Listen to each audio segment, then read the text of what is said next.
recording. We will go here. Wait, just cut it. Just do it full screen. So this is the first page. Do it like that. Okay. Yeah, let's start. Hello everyone. Today I am going to study chapter 2 of class 6 history of NCERT. So today we will study about chapter 2 in history book. So the name of chapter is On the Trail of the Earliest People. So first of all we have to know about what is subcontinent. So I think you already have idea of continent. So what is subcontinent? Subcontinent is like we know about our country is surroundings of many countries. So including the country of India, there is Pakistan, Bangladesh, Nepal, Bhutan, Sri Lanka and the neighboring country of Afghanistan, Iran, China and Myanmar. If we will take together all these countries, this is called subcontinent. Means in brief we can say that South Asia is called subcontinent because these countries together is not bigger than continent, it is smaller the continent. That's why we introduced the word subcontinent. So if anyone asks you what is continent, so you can tell about these neighboring country, including this country Pakistan, Bangladesh, Nepal, Bhutan, Sri Lanka and the neighboring country of Afghanistan, Iran, China and Myanmar as well as India is called subcontinent. So this is very important point. So you have to keep it in mind. Yeah, let's start. In the book what we have to study. So first we will see about what will you learn in this chapter. So in this chapter we will learn about 6 points. So I write very segregate way in mention in only 6 points. So first point is region of earliest people movement. What the reason behind the people move place to place, and second one is how do we know about these people. So how we came to know about these people were there many years ago. So third one is places to live by people, these people where used to live. And fourth one is making stone tools technique, how they used to make stone tools. And fifth one is significance of changing environment, when the environment is changed. When the environment change, so can we can grow up crops like barley and wheat. And sixth one is very important point, names and dates according to archaeologists. Let's see point by point. So in first point we will see region for moving place to place. So this is my first point. Okay, so what's the reason behind for moving place to place, why these people move place to place. The first one is we also know that they are hunters and gatherers. They used to hunt animals and they used to gather fruits and roots. So first point is they used to hunt wild animals, fishes and gathered fruit, roots and nuts etc. So what happened, like, do you think hunting animals were easy? Absolutely not. Okay, so what happened, if you are living one place for long time, you have to eat all the available resources. Means you hunted all the wild animals, you gathered all the fruits, roots available that time. So if you have eaten all the available resources, so you have to search of food, and for this you have to move place to place. This is the first reason. And second reason is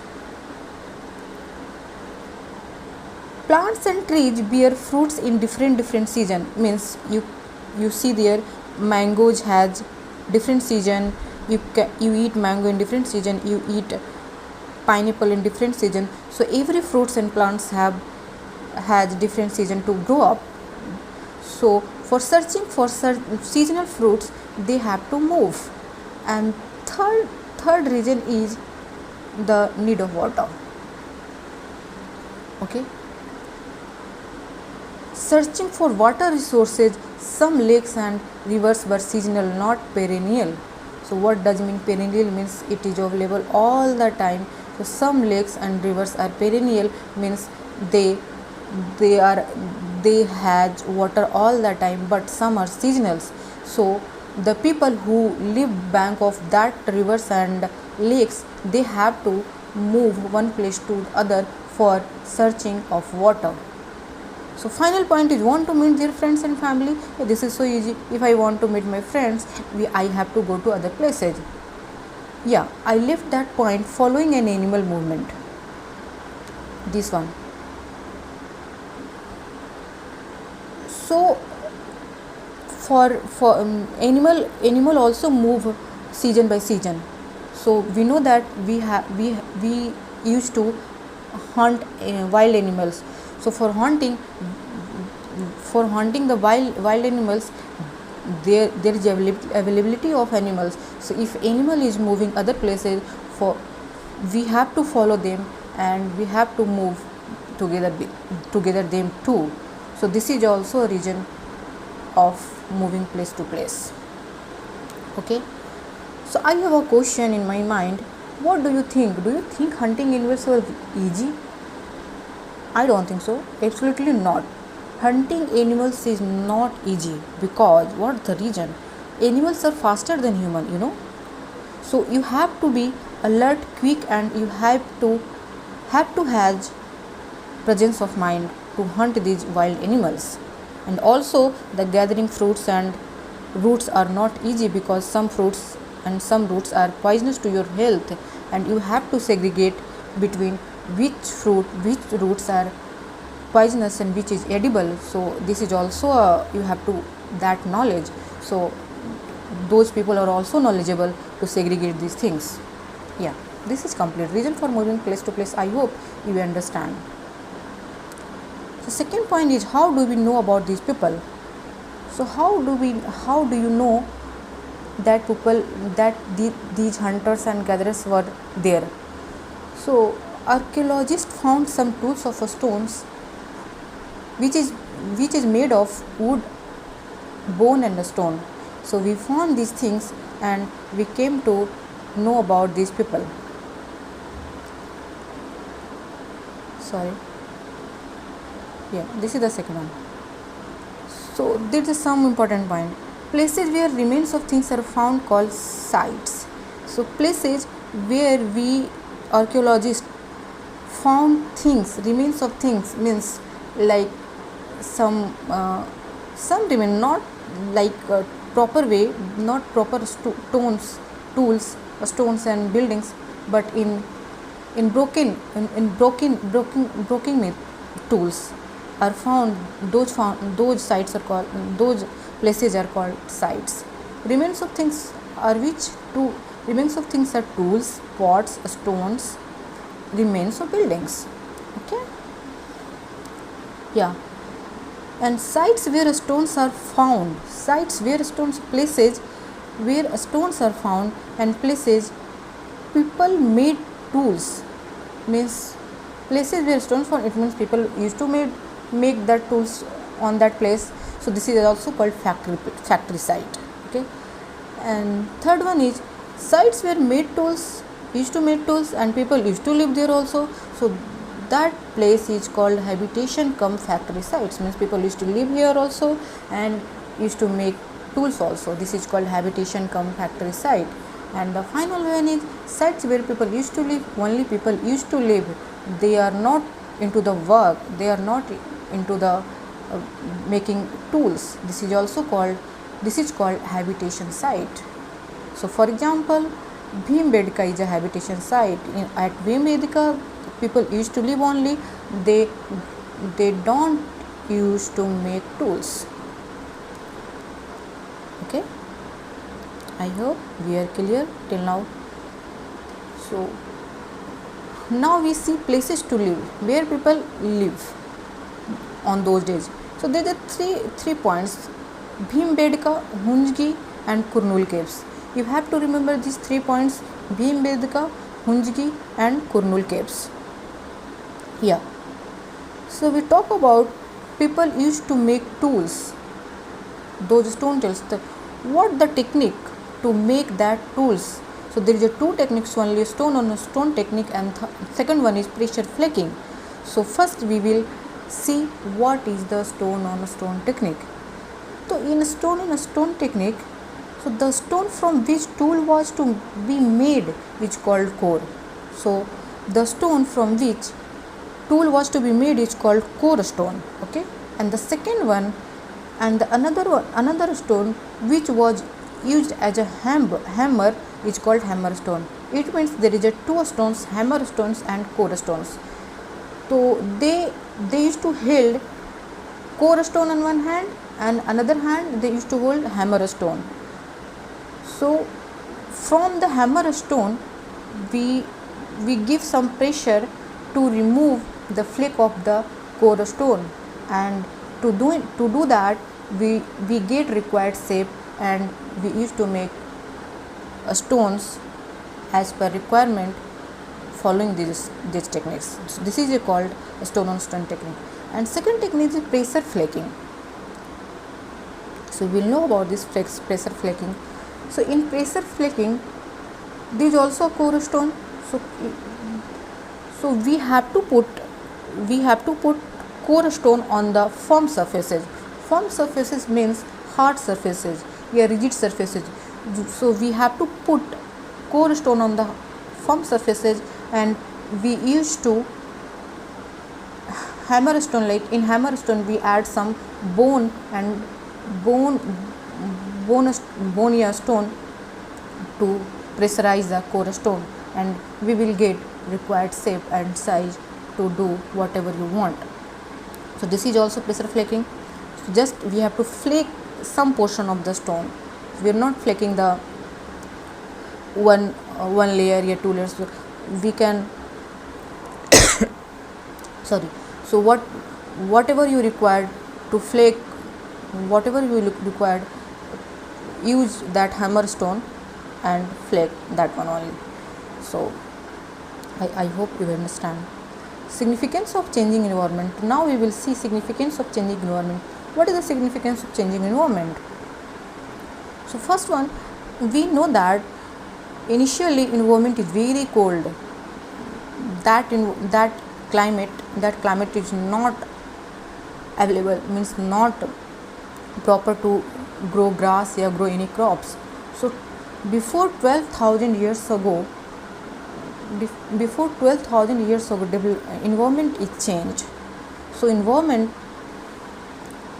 became sufficient to development of grassland.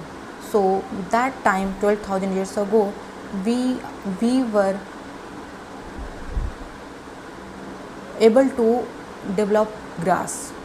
So result of development of grassland, increased number of animals that survive on the grass. Okay, so as development of grass came, increased number of animals also. So from there we are doing rearing of animals, and we are into in agriculture. And third one is naturally grow rice, barley and wheat. So we came to know how to grow rice, barley and wheat after 12,000 years ago. And we have to know about growing cycle also, when we have to bow the seed, when we have to crop the plants, and these things we came to know about that time. And finally we know the science of growing plants their own. So 12,000 years ago these things happens. Very important thing is names and dates according to archaeologists. Yeah, this is very important. Archaeologists classify into 3 categories. First one is Paleolithic, okay, and second one is Mesolithic. You can see here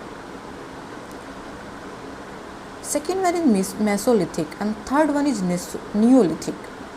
So we will see one by one. So first we will know about Paleolithic. Paleolithic is also called a Stone Age. So what's the period between what's the period of Paleolithic? Period of Paleolithic is 2 million years ago to 12,000 years ago. So there is an interval 2 million years ago to 12,000 years ago. So why we say Paleolithic as Stone Age? Paleo means old and lithic means a stone. So this Paleolithic period is called Stone Age also. So you have to keep in mind this thing to what the duration of Paleolithic. The duration of Paleolithic is from 2 million years ago to 12,000 years ago.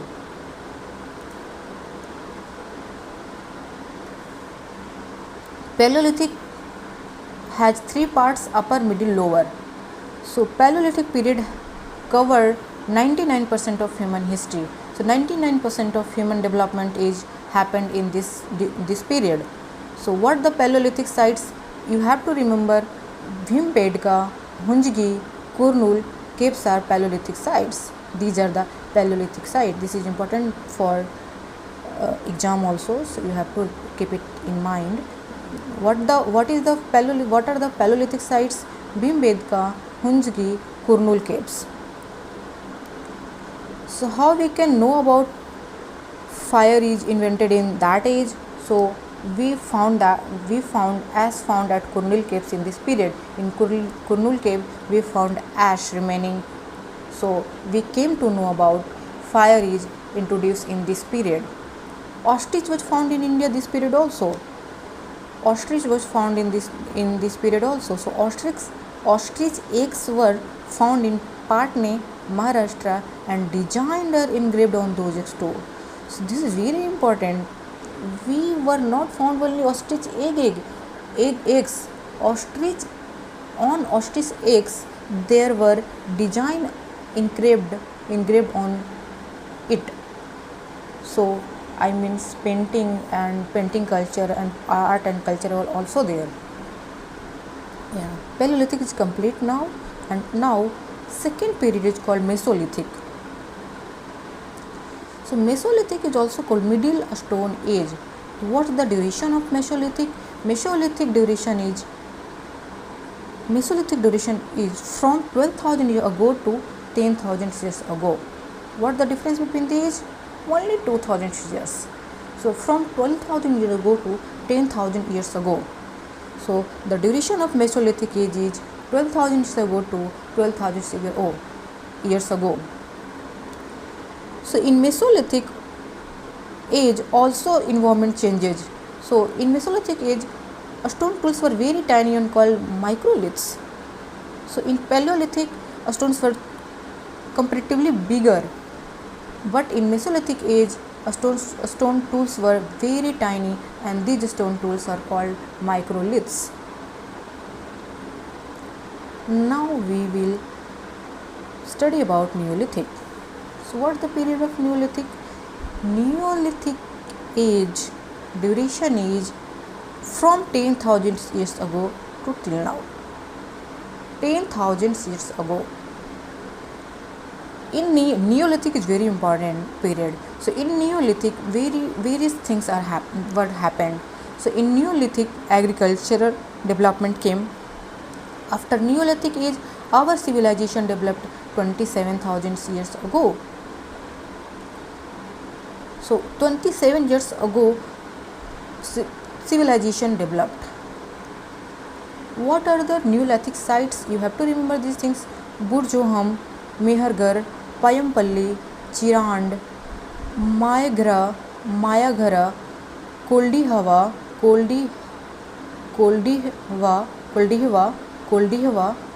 Davujali Hadding are Neolithic sites.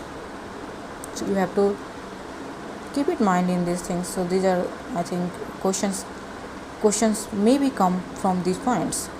So some cave paintings were found in France.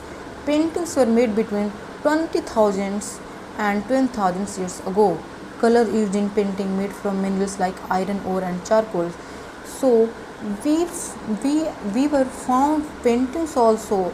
So some paintings found in France and some paintings found in Afghanistan also, and some paintings found in like India also. So in those days also there's a art and culture civilization. So we will know more about these things in upcoming lecture. So yeah, I hope you can understand what I have explained. So please give me feedback, what can I improve in myself to be to make better video, and please write comment and give me feedback to improve my content and to improve my explaining the things. Thank you, and please subscribe, like, comment and share my channel. Thank you everyone.